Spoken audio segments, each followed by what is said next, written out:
যে নারী রান্না করার সময় তিনটি কাজ করবে ওই নারীর কপাল খুলে যাবে।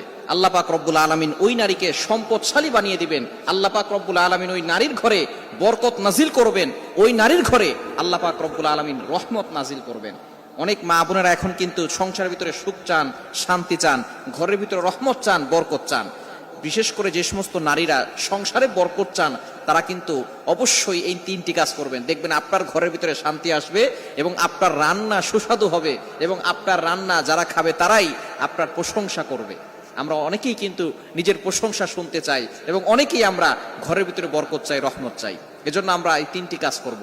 নাম্বার ওয়ান, এক নাম্বার হচ্ছে আপনি যখনই রান্নাঘরে প্রবেশ করবেন তখন আপনি সালাম দিবেন।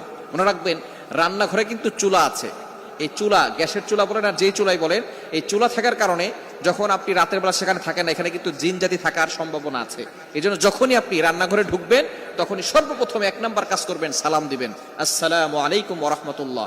কেউ থাকুক আর না থাকুক, ঘরে যখনই প্রবেশ করবেন, যদি ঘরে কেউ নাও থাকে তারপরে সালাম দিবেন, কারণ ঘরের ভিতরে অনেক সময় শয়তান থাকে। আপনার সালাম দেওয়ার কারণে সেই শয়তান সেখান থেকে বের হয়ে যাবে। শয়তান আপনার ঘরের ভিতরে আর বসবাস করতে পারবে না।